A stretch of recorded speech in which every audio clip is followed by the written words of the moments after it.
A lenda do Curupira. Tudo sobre você.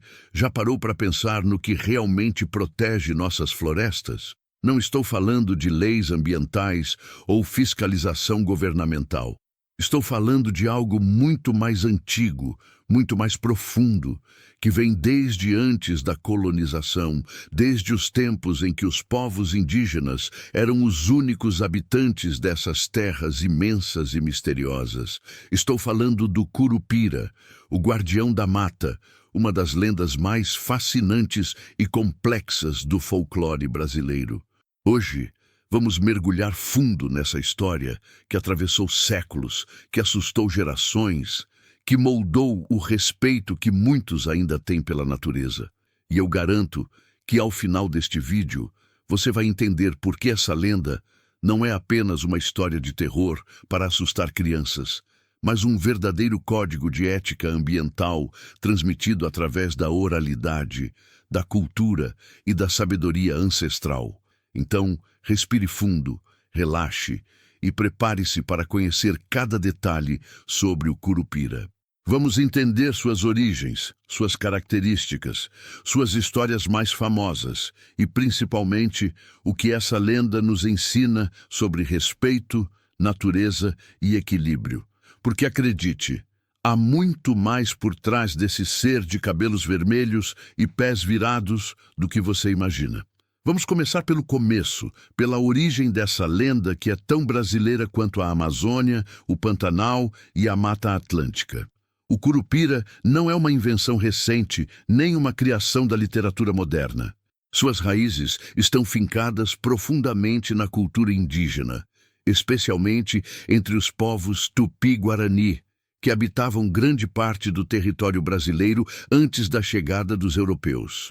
O nome Curupira vem do Tupi antigo e existem algumas interpretações para seu significado. A mais aceita é que venha de Curupir, que pode ser traduzido como corpo de menino ou coberto de feridas. Essa segunda interpretação faz referência a uma das versões da lenda, que descreve o Curupira com a pele coberta por marcas, como se fossem cicatrizes ou escamas.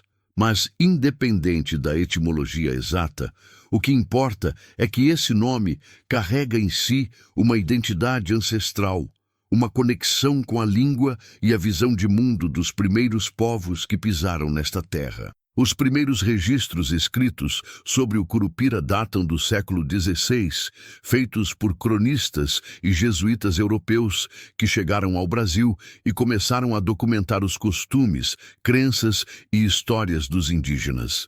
Um dos registros mais antigos está nos escritos do padre José de Anchieta, que em 1560 já mencionava a existência de um demônio dos bosques, um ser que aterrorizava os índios e que tinha os pés voltados para trás. É fascinante perceber como, mesmo há mais de 450 anos, essa figura já era conhecida e respeitada, já inspirava medo e reverência. Mas atenção para um detalhe importante.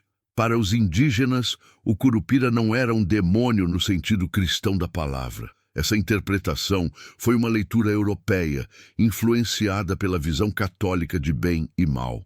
Para os povos originários, o Curupira era um espírito da floresta, um guardião, um ser com propósito e função específicos dentro do equilíbrio natural. Ele não era mau por natureza, mas sim um protetor que punia aqueles que desrespeitavam a mata. E aqui está o ponto crucial que muita gente não entende. O Curupira não atacava qualquer pessoa. Ele tinha critérios, tinha ética, tinha justiça.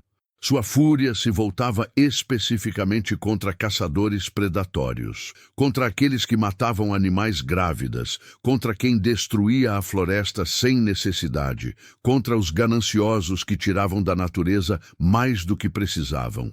Em outras palavras, o Curupira era a personificação da consciência ambiental muito antes de existir esse conceito na sociedade moderna. Agora que entendemos a origem, vamos falar sobre a aparência física do Curupira, porque é aí que a lenda ganha seus contornos mais marcantes e inconfundíveis.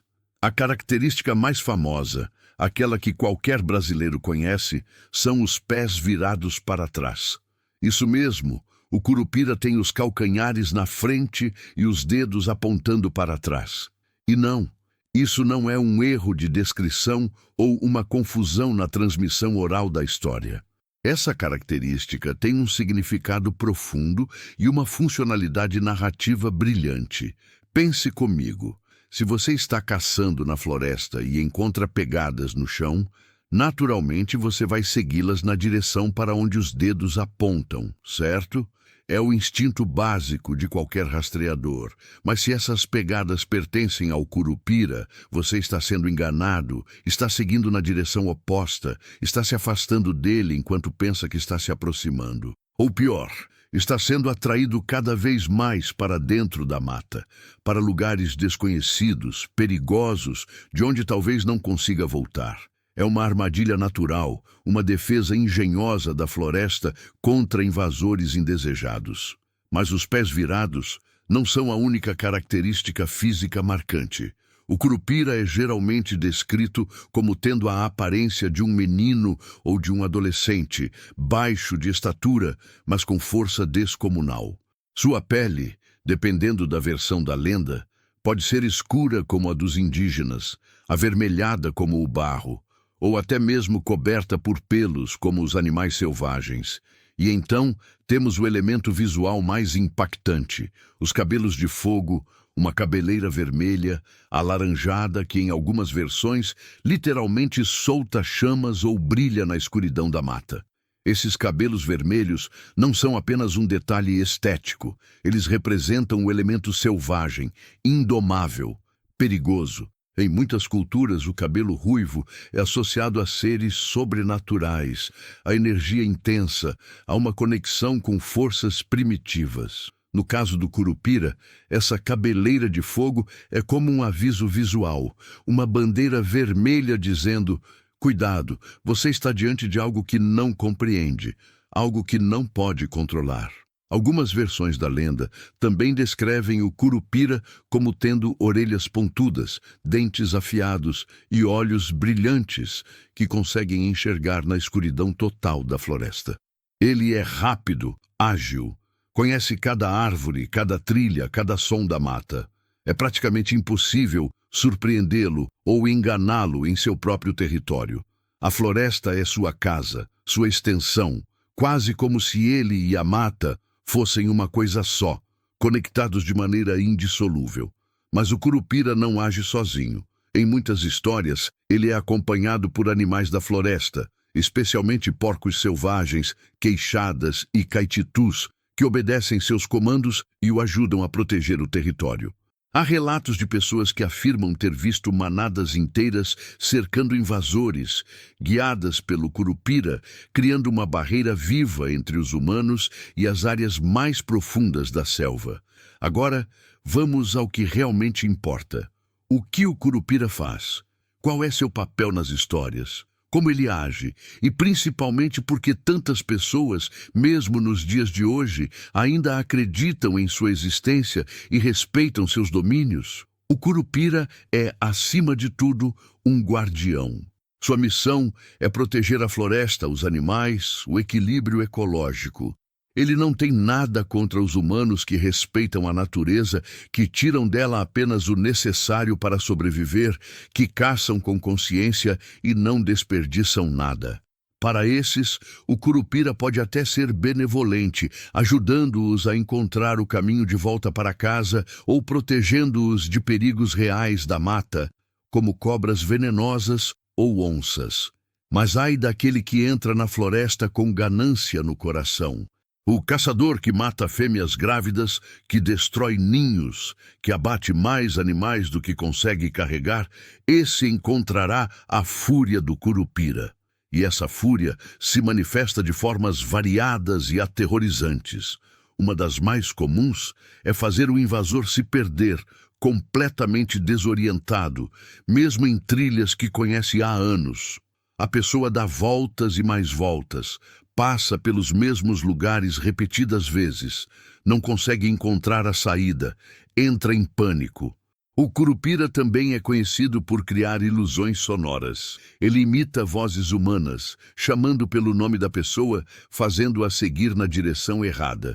Imita sons de animais feridos para atrair caçadores para armadilhas naturais, como pântanos, barrancos ou áreas infestadas de animais perigosos. Em algumas histórias, ele consegue até multiplicar os sons, criando a impressão de que há dezenas de pessoas ou animais ao redor, quando, na verdade, o caçador está completamente sozinho. Há também os relatos sobre o curupira montado em um porco selvagem gigante, cavalgando pela floresta em velocidade impossível, seus cabelos de fogo deixando um rastro luminoso entre as árvores. Esse tipo de visão é descrita como profundamente perturbadora, algo que marca para sempre quem presencia. Muitos afirmam que, após ver o curupira dessa forma, nunca mais conseguiram entrar na mata sem sentir um medo profundo e inexplicável. Mas o castigo do curupira pode ir além da desorientação e do susto. Em histórias mais sombrias, ele surra os invasores, deixa-os inconscientes ou até mesmo causa doenças misteriosas que nenhum médico consegue curar. Há relatos de caçadores que voltaram da floresta mudos, ou com febres que duravam semanas, ou com um terror nos olhos que nunca mais os abandonou. Esses casos eram interpretados como punições diretas do guardião da mata, lembretes de que há limites que não devem ser ultrapassados. Interessante notar que o curupira não age por maldade ou sadismo. Sua violência é sempre reativa, sempre em resposta a uma transgressão. É uma violência com propósito educativo, uma forma de manter o equilíbrio, de ensinar através do medo e da experiência direta. É a natureza se defendendo, criando seus próprios mecanismos de proteção através da narrativa cultural. E aqui chegamos a um ponto que muitos não percebem. A lenda do curupira funcionava como uma lei ambiental antes de existirem leis escritas. Era uma forma de controle social, uma maneira de garantir que as pessoas não destruíssem os recursos naturais dos quais dependiam para sobreviver. As crianças cresciam ouvindo essas histórias, absorvendo desde cedo a ideia de que a floresta deve ser respeitada, que a ganância tem consequências, que somos parte de um sistema maior e não donos absolutos de tudo. Mas nem tudo na relação entre o curupira e os humanos é conflito e punição. Existem também histórias fascinantes de alianças, de pactos, de momentos em que o guardião da mata se mostra compreensivo e até generoso. Essas narrativas são fundamentais para entendermos a complexidade desse personagem mitológico, porque revelam que ele não é uma força cega de destruição, mas um ser com discernimento, capaz de julgar intenções e recompensar o respeito. Uma das histórias mais bonitas que ouvi sobre o curupira envolve um caçador indígena que se perdeu na floresta durante uma tempestade terrível. Ele não estava caçando por esporte ou ganância, mas porque sua aldeia estava passando fome. Quando a noite caiu e ele não conseguiu encontrar o caminho de volta, começou a rezar para os espíritos da mata, pedindo apenas para sobreviver até o amanhecer. Foi quando ouviu um assovio estranho, melodioso, e decidiu segui-lo. O som o guiou até uma caverna seca, onde encontrou frutas e água.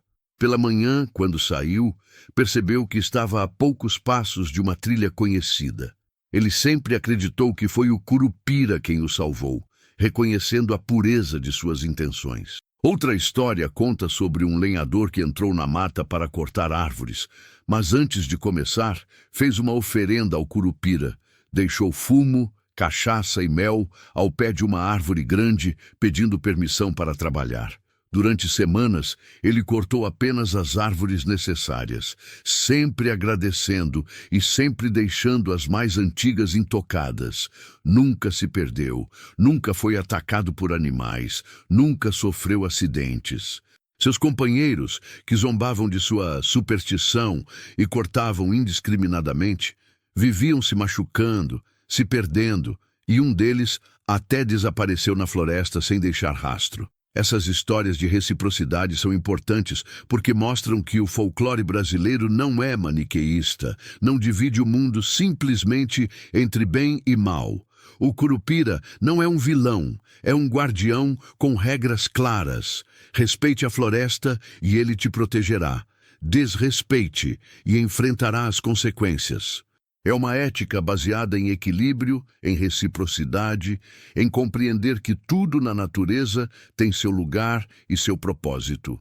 Há também relatos de que o Curupira aprecia presentes específicos: fumo de corda enrolado, cachaça de boa qualidade, mel silvestre, frutas maduras. Caçadores e seringueiros costumavam deixar essas oferendas em árvores específicas ou em encruzilhadas dentro da mata, como uma forma de pedir passagem segura ou permissão para retirar recursos da floresta. Não era uma transação comercial, mas um gesto de respeito, um reconhecimento de que aquele território pertence a algo maior, algo anterior à presença humana. Existem ainda as histórias sobre o Curupira protegendo crianças perdidas.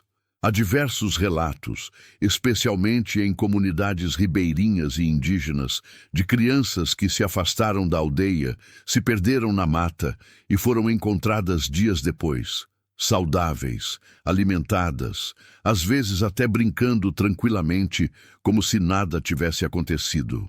Quando perguntadas, muitas dessas crianças descrevem um menino de cabelo vermelho, que brincou com elas, deu-lhes frutas e as protegeu dos animais durante a noite. Essa faceta protetora do Curupira, especialmente em relação a crianças, é comovente e revela uma dimensão da lenda que vai além da função de guardião punitivo. É como se o Curupira reconhecesse a inocência, a pureza de coração, e se tornasse um aliado, um protetor, quase uma figura fraterna. Isso humaniza a lenda, torna-a mais complexa e rica, mostrando que mesmo os seres mais selvagens e temidos têm capacidade de gentileza e compaixão. Agora, é importante falarmos sobre como a lenda do Curupira se transformou ao longo do tempo, como ela se adaptou às mudanças sociais, culturais e até tecnológicas do Brasil. Porque uma lenda que permanece viva por mais de 500 anos não é estática. Ela evolui, absorve novos elementos, se reinventa para continuar relevante. Com a chegada dos europeus e a mistura cultural que se seguiu, o Curupira passou a ser associado também a elementos do folclore português e africano. Algumas versões da lenda começaram a incorporar características de outras entidades, como o caipora, com quem muitas vezes é confundido. Há regiões do Brasil onde Curupira e caipora são considerados a mesma entidade, enquanto em outras são vistos como seres distintos, cada um com suas características e domínios específicos. A literatura brasileira do século XIX abraçou o Curupira com entusiasmo. José de Alencar, um dos maiores escritores românticos brasileiros, incorporou elementos da lenda em seus romances indianistas, ajudando a popularizar o personagem entre as classes urbanas e letradas. Foi nesse período que o Curupira começou a se tornar um símbolo nacional, uma representação da identidade brasileira, da conexão entre o país e suas raízes indígenas. No século XX, com o movimento modernista e a valorização da cultura popular, o Curupira ganhou ainda mais destaque. Monteiro Lobato incluiu o personagem em suas histórias do Sítio do Pica-Pau Amarelo, apresentando-o para gerações de crianças brasileiras de uma forma mais lúdica e menos aterrorizante. Essa versão do Curupira, embora mais amigável, mantinha sua essência de protetor da floresta, ensinando às crianças a importância de respeitar a natureza. Nas últimas décadas, com a crescente consciência ambiental e os debates sobre desmatamento, mudanças climáticas e preservação da Amazônia, o Curupira ressurgiu como um símbolo poderoso da luta ecológica. Ele aparece em campanhas ambientais, em desenhos animados, em quadrinhos, sempre representando a ideia de que a natureza precisa de proteção, de que há consequências para a destruição ambiental. É fascinante como uma lenda indígena ancestral permanece absolutamente relevante no século XXI. O Curupira não é apenas uma curiosidade folclórica, não é apenas uma história para contar ao redor da fogueira. Ele representa uma filosofia, uma forma de ver o mundo, uma ética que talvez seja exatamente o que precisamos neste momento de crise ambiental global. Pense nas questões ambientais que enfrentamos hoje: desmatamento acelerado, extinção de espécies, poluição, mudanças climáticas. Agora pense no Curupira, em sua função de punir aqueles que destroem a floresta por ganância, que tiram mais do que precisam, que não respeitam o equilíbrio natural. Não é uma metáfora perfeita para o que deveríamos estar fazendo? Não deveríamos, como sociedade, agir como o Curupira, protegendo ferozmente o que resta de nossas florestas? Há algo profundamente poético na ideia de que os povos indígenas, séculos antes de qualquer discussão científica sobre ecologia ou sustentabilidade, já haviam criado uma narrativa cultural que incorporava esses conceitos de forma orgânica. O Curupira não precisava de dados sobre biodiversidade ou estudos sobre o efeito estufa. Ele simplesmente representava o conhecimento intuitivo de que a natureza deve ser respeitada, de que há limites que não podem ser ultrapassados sem consequências graves. E não são apenas as comunidades tradicionais que mantêm essa crença viva. Até hoje, em pleno século XXI, há inúmeros relatos de encontros com o Curupira. Trabalhadores rurais, seringueiros, ribeirinhos, indígenas, todos têm suas histórias. Algumas recentes, algumas transmitidas de geração em geração. É claro que céticos dirão que são apenas superstições, explicáveis por ilusões ópticas, sons da floresta mal interpretados ou simplesmente histórias inventadas. Mas talvez estejamos fazendo a pergunta errada. Talvez não importe se o Curupira existe fisicamente ou não. O que importa é que ele existe culturalmente, psicologicamente, eticamente. Ele existe na forma como as pessoas se relacionam com a floresta, no respeito que sentem, no medo de ultrapassar certos limites. E se esse medo resulta em preservação, em cuidado, em sustentabilidade, então o Curupira está cumprindo sua função, independentemente de ser carne e osso ou mito e símbolo.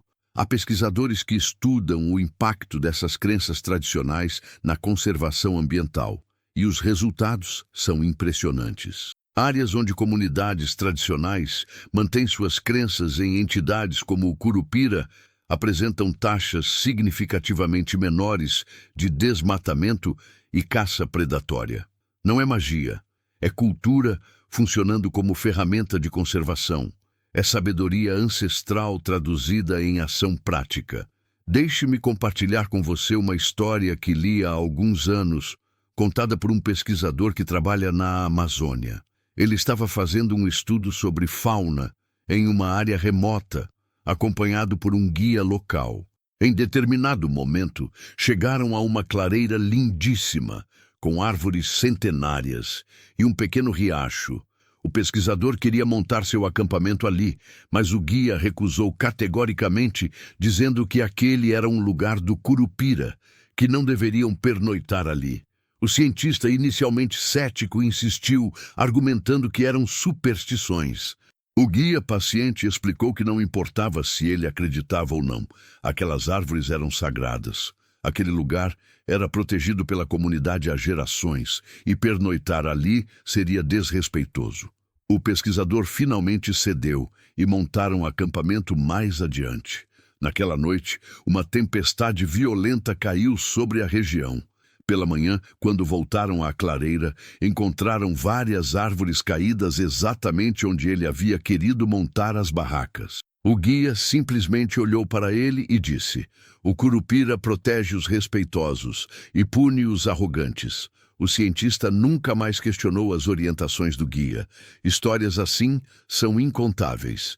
E mesmo que você as atribua à coincidência, a conhecimento empírico do ambiente disfarçado de crença religiosa ou a qualquer outra explicação racional, o fato permanece.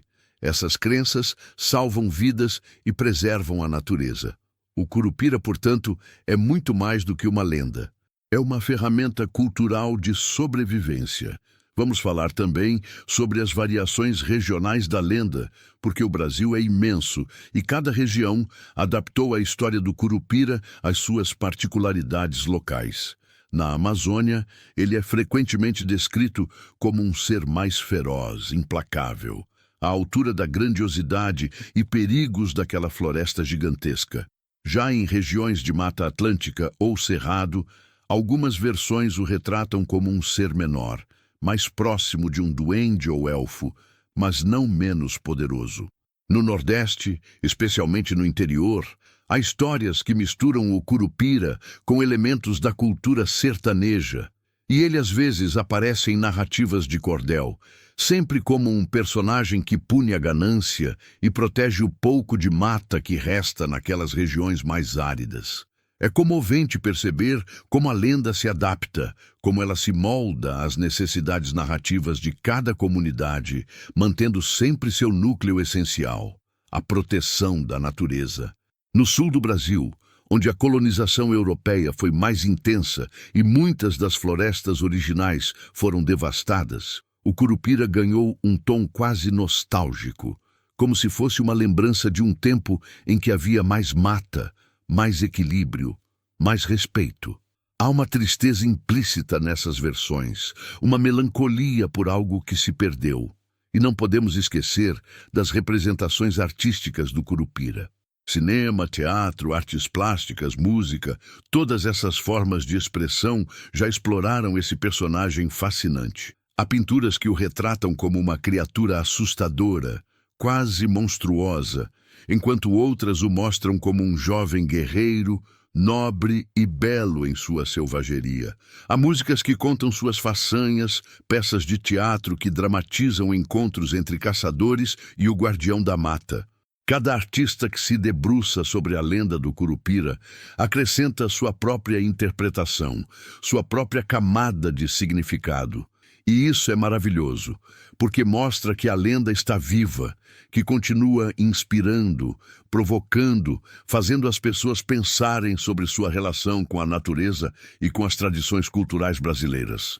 Agora, quero fazer uma reflexão mais profunda com você.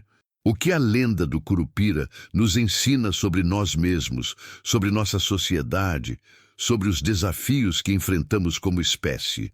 Porque, no fundo, toda grande narrativa mitológica é um espelho, uma forma de a cultura se olhar e se compreender. O Curupira representa nosso conflito fundamental entre desenvolvimento e preservação, entre necessidade e ganância, entre progresso e sustentabilidade. Ele é a voz da floresta, aquela que não conseguimos ouvir em meio ao barulho de motosserras, tratores e exploração predatória. Ele é o grito de alerta que ignoramos, a consequência que preferimos não enxergar até que seja tarde demais. Quando caçadores antigos contavam histórias do Curupira ao redor da fogueira, estavam fazendo mais do que entretenimento. Estavam transmitindo conhecimento vital sobre como se comportar na floresta, sobre limites éticos, sobre a importância do equilíbrio. Estavam ensinando que há poderes maiores do que nós, que somos parte de um sistema complexo, que nossa sobrevivência depende de respeitar as regras desse sistema. Hoje, muitos de nós vivemos em cidades distantes das florestas, desconectados da natureza de uma forma que seria inimaginável para nossos ancestrais. Mas isso não torna a mensagem do Curupira menos relevante, muito pelo contrário. Talvez seja justamente por estarmos tão distantes, tão alienados da natureza, que precisamos mais do que nunca lembrar dessas histórias, reconectar com essa sabedoria ancestral. Cada vez que você escolhe um produto sustentável, cada vez que recicla, cada vez que apoia causas ambientais, você está, de certa forma, honrando o espírito do Curupira. Você está reconhecendo que a natureza merece proteção, que há limites que não devemos ultrapassar, que somos guardiões e não donos deste planeta. E talvez a maior lição do Curupira seja esta: a natureza não precisa de nós, mas nós desesperadamente precisamos dela. A floresta existia muito antes dos humanos e continuará existindo muito depois que nos formos, se conseguirmos parar de destruí-la. O Curupira nos lembra dessa verdade fundamental, dessa humildade necessária diante da grandeza e complexidade dos ecossistemas naturais. Há também um aspecto psicológico interessante na lenda. O medo que o Curupira inspira é, na verdade, um medo saudável, um respeito profundo, disfarçado de terror. É o tipo de medo que nos mantém vivos, que nos impede de fazer coisas estúpidas e perigosas. É o medo que nossos ancestrais sentiam ao caminhar por uma floresta noturna, aquele estado de alerta máximo que aguçava os sentidos e aumentava as chances de sobrevivência. Na psicologia moderna, fala-se muito sobre a importância de reconectar com a natureza, sobre os benefícios terapêuticos de passar tempo em ambientes naturais. O que essas pesquisas estão descobrindo agora, os povos indígenas sempre souberam. Somos parte da natureza, não separados dela, e o Curupira, em sua função de guardião, representa justamente essa conexão, esse pertencimento que perdemos, mas precisamos recuperar. Encerrando nossa jornada por essa lenda fascinante, quero deixar você com uma pergunta para reflexão. E se o Curupira realmente existe? Não necessariamente como um ser físico de cabelos vermelhos e pés virados, mas como uma força, uma consciência, uma inteligência da própria floresta que se manifesta de formas que não compreendemos completamente. Sabemos que as árvores se comunicam através de redes subterrâneas de fungos, que florestas inteiras funcionam quase como organismos únicos, compartilhando nutrientes e informações. Sabemos que ecossistemas têm pontos de equilíbrio delicados, que reagem a perturbações de formas complexas e às vezes imprevisíveis. Será que o Curupira não poderia ser a personificação cultural dessa inteligência sistêmica da floresta?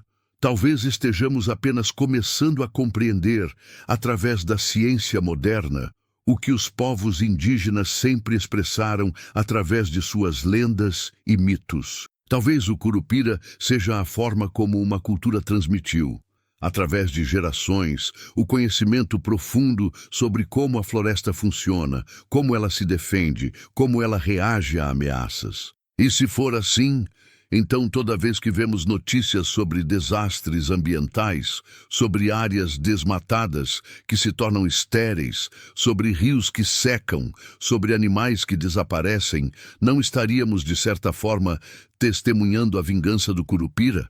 Não seria ele se manifestando através das próprias consequências naturais de nossos atos irresponsáveis? É uma forma poética de olhar para questões ambientais, eu sei. Mas às vezes precisamos de poesia, de narrativa, de mito, para realmente compreender e sentir a importância de algo. Dados científicos são importantes, estatísticas são necessárias, mas são as histórias que tocam nossos corações, que mudam comportamentos, que inspiram ação. O Curupira é parte fundamental da nossa identidade cultural brasileira. Ele carrega em si séculos de sabedoria, de observação da natureza, de tentativas de compreender nosso lugar neste mundo imenso e complexo.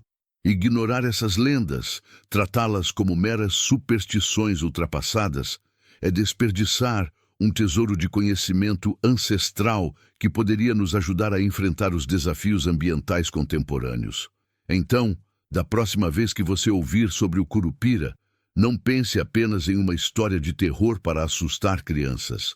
Pense no que ele realmente representa: respeito pela natureza, limites éticos, consequências para a ganância, proteção dos vulneráveis, equilíbrio entre necessidade e excesso. Pense em como essas lições são urgentemente necessárias no mundo de hoje. E se algum dia você tiver a oportunidade de visitar uma floresta brasileira, lembre-se do Curupira. Entre com respeito, tire apenas fotografias, deixe apenas pegadas e talvez, apenas talvez, você sinta sua presença não como ameaça, mas como bênção, como aprovação, como reconhecimento de que você compreendeu a lição mais importante que ele tem a ensinar. As histórias sobre o Curupira também nos ensinam algo fundamental sobre a transmissão de conhecimento através das gerações. Antes da escrita, antes dos livros, antes da internet, as comunidades dependiam da oralidade para passar adiante tudo o que era importante. Técnicas de caça, conhecimentos sobre plantas medicinais, alertas sobre perigos e, principalmente, valores e ética. O Curupira era um dos principais veículos desse conhecimento. Imagine uma criança indígena, há 500 anos, sentada ao redor da fogueira, ouvindo pela primeira vez a história do guardião da mata. Aquela criança absorvia muito mais do que uma simples narrativa assustadora. Ela estava aprendendo que matar animais grávidas era errado, que destruir ninhos era errado, que entrar na floresta com arrogância era perigoso. Estava aprendendo respeito, gratidão, humildade diante da natureza. E o mais brilhante dessa forma de educação é que ela funcionava através da emoção, não apenas da razão. O medo que a criança sentia ao ouvir sobre o Curupira não era um medo paralisante, mas um medo educativo que moldava comportamentos, que criava limites internos muito mais eficazes do que qualquer regra imposta externamente. Era uma forma de construir consciência ambiental de dentro para fora. Hoje, quando tentamos ensinar educação ambiental nas escolas, muitas vezes fazemos isso de forma árida, apenas com dados e informações científicas. E embora isso seja importante, falta o elemento emocional, falta a narrativa que toca o coração.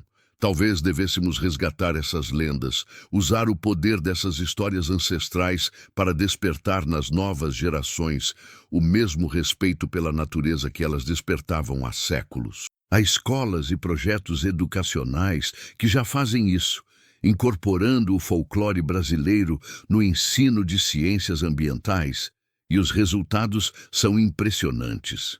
Crianças que aprendem sobre desmatamento através da história do Curupira não apenas entendem o problema intelectualmente, mas sentem a importância da preservação de forma visceral, emocional. Elas se tornam, de certa forma, pequenos guardiões da floresta, perpetuando a missão do Curupira em suas próprias vidas. Outro aspecto fascinante da lenda é como ela cria um senso de pertencimento territorial. O Curupira não protege florestas abstratas em lugares distantes. Ele protege cada mata específica, cada pedaço de território onde sua história é contada. Isso significa que comunidades que acreditam no Curupira desenvolvem uma relação muito pessoal com suas florestas locais. Não é a Amazônia como conceito genérico, é nossa mata, onde nosso Curupira vive e protege.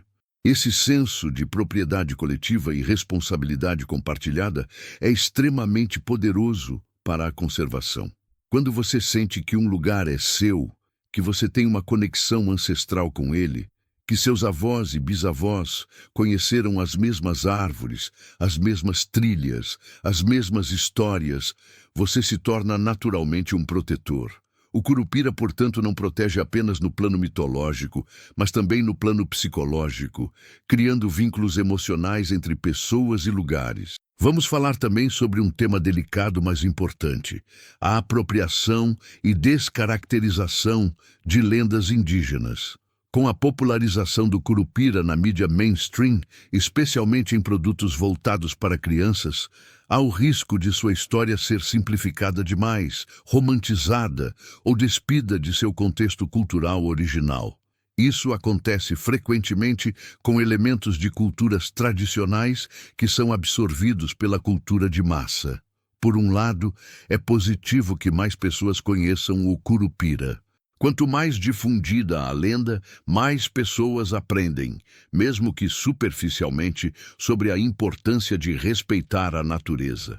Por outro lado, quando a lenda é transformada apenas em entretenimento, quando o Curupira se torna apenas mais um personagem fofo em desenhos animados, perde-se algo essencial de sua força, de seu poder transformador, de sua função educativa original.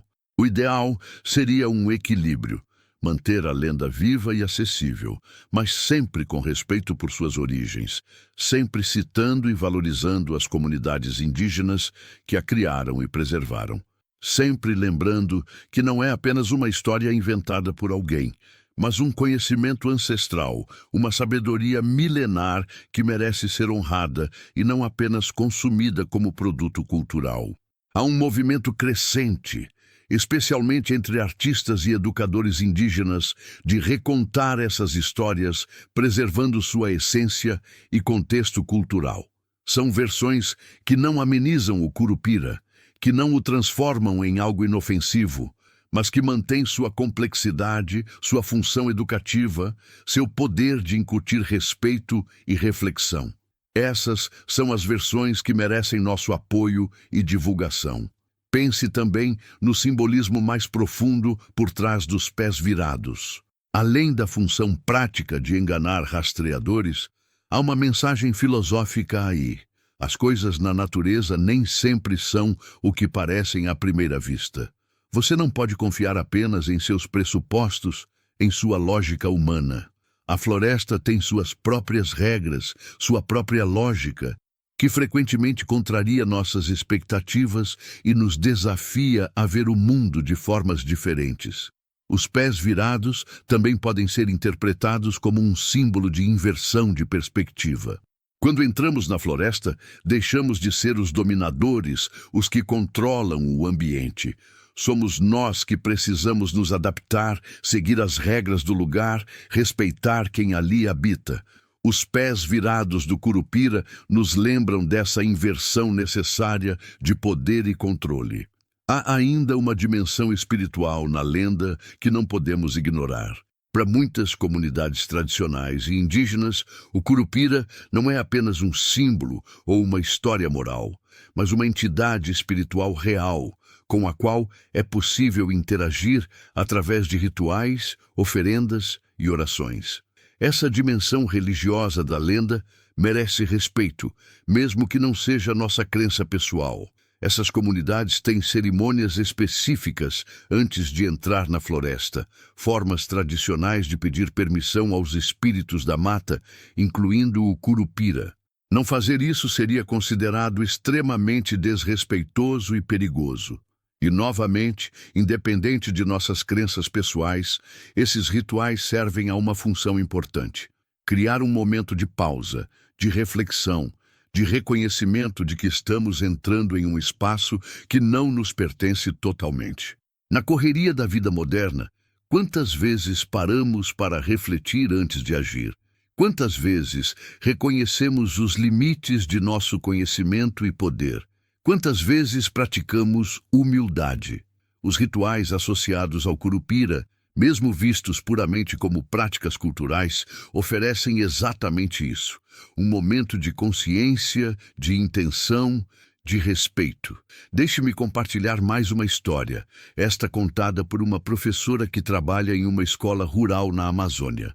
Ela tinha um aluno particularmente difícil, agressivo com colegas, desrespeitoso com a natureza, constantemente destruindo plantas e perturbando animais.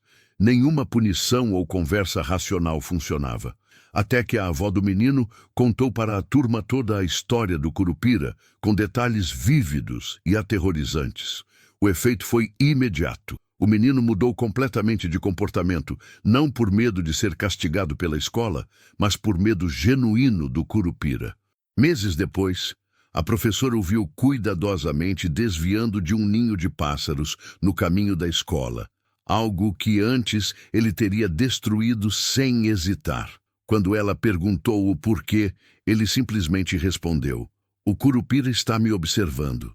Essa história ilustra perfeitamente o poder educativo da lenda. Não foi a autoridade humana que mudou o comportamento do menino. Foi a internalização de uma ética transmitida através da narrativa mitológica. Ele desenvolveu algo que nenhuma punição poderia criar: consciência interna, autorregulação baseada em valores, não em medo de consequências externas. E isso nos leva a pensar sobre a natureza da moralidade e da ética. O que funciona melhor: regras impostas externamente ou valores internalizados? Punições ou consciência? A lenda do Curupira sugere que a segunda opção é mais eficaz e duradoura. Quando você acredita de verdade que há consequências transcendentes para suas ações, quando você internaliza o respeito pela natureza como valor fundamental, seu comportamento muda de forma genuína e permanente. É claro que não estou sugerindo que voltemos a uma sociedade baseada apenas em mitos e superstições, ignorando ciência e razão. Mas estou sugerindo que há sabedoria nas tradições ancestrais, que há formas de conhecimento e educação que não passam necessariamente pela racionalidade científica, e que essas formas merecem ser preservadas e até resgatadas. O desafio contemporâneo é integrar essas diferentes formas de conhecimento. Usar a ciência para entender os processos ecológicos, mas usar as narrativas tradicionais para criar conexão emocional e compromisso ético. Combinar dados sobre desmatamento com histórias sobre o Curupira. Unir estatísticas sobre extinção de espécies com lendas sobre guardiões da floresta. É nessa integração que encontraremos as ferramentas mais poderosas para enfrentar a crise ambiental. Há cientistas e pesquisadores que trabalham exatamente nessa interface, documentando conhecimentos tradicionais, estudando a eficácia de práticas ancestrais de manejo ambiental, explorando como mitos e lendas contribuem para a conservação. Essa área de estudo, chamada de etnoconservação ou conservação comunitária, reconhece que comunidades tradicionais frequentemente são mais eficazes na proteção de recursos naturais do que políticas governamentais impostas de cima para baixo. E o Curupira aparece constantemente nesses estudos, como exemplo perfeito de como uma narrativa cultural pode ter impactos reais e mensuráveis na preservação ambiental. Áreas onde a crença no Curupira é forte apresentam biodiversidade mais alta, florestas mais preservadas, práticas de caça mais sustentáveis. Não é magia, é cultura funcionando como tecnologia social de conservação. Pensando no futuro, como podemos garantir que a lenda do Curupira continue viva e relevante para as próximas gerações? Como evitamos que se torne apenas uma curiosidade histórica, uma relíquia de um passado que não existe mais? A resposta está em mantê-la viva através da prática, não apenas da memória. Isso significa continuar contando as histórias, mas também continuar vivendo os valores que elas representam. Significa ensinar as crianças sobre o Curupira, mas também levá-las para conhecer florestas, para desenvolver amor e respeito pela natureza, através da experiência direta. Significa usar a lenda não como fim em si mesmo, mas como ferramenta para cultivar consciência ambiental. Significa também apoiar as comunidades indígenas e tradicionais que mantiveram essas histórias vivas através de séculos. São eles os verdadeiros guardiões não apenas do Curupira como lenda, mas do Curupira como prática, como forma de vida, como ética ambiental aplicada. Quando apoiamos direitos indígenas, demarcação de terras, preservação de culturas tradicionais, estamos também preservando tesouros de sabedoria como a lenda do Curupira. E aqui chegamos ao ponto crucial que conecta tudo o que falamos até agora. A lenda do Curupira nos ensina que somos todos guardiões. Não precisamos ter cabelos de fogo ou pés virados para proteger a natureza. Cada um de nós, em nossas escolhas diárias, em nossos comportamentos, em nossa forma de nos relacionar com o mundo natural, pode incorporar o espírito do Curupira. Quando você recusa produtos de empresas que desmatam, você é o Curupira. Quando você educa outras pessoas sobre a importância da preservação ambiental, você é o Curupira.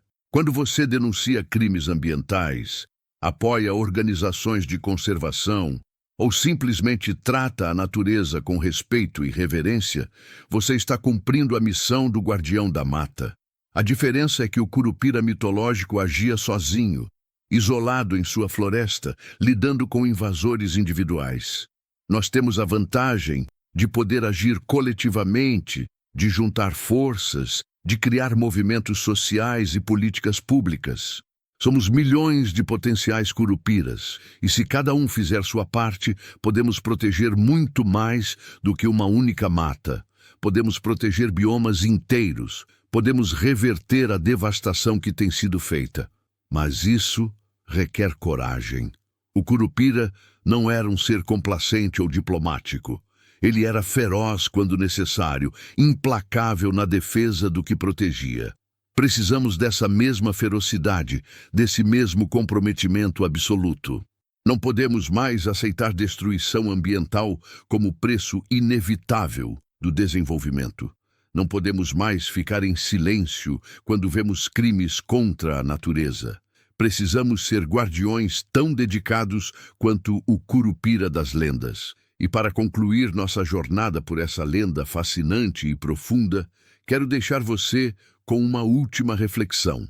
O Curupira, com seus pés virados, nos ensina que às vezes precisamos andar na direção oposta ao que todo mundo está indo. Quando a sociedade marcha em direção ao consumismo desenfreado, ao lucro a qualquer custo, à exploração sem limites, talvez precisemos virar nossos pés e caminhar na direção contrária, mesmo que isso signifique ir contra a corrente. Essa é a verdadeira coragem que o Curupira representa. Não apenas a coragem física de enfrentar perigos na floresta, mas a coragem moral de defender o que é certo, mesmo quando é impopular, mesmo quando é inconveniente, mesmo quando nos coloca em conflito com interesses poderosos.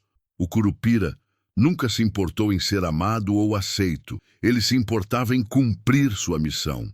Talvez essa seja a postura que precisamos adotar em relação à crise ambiental. Então, da próxima vez que você ouvir o nome Curupira, lembre-se de tudo o que conversamos aqui.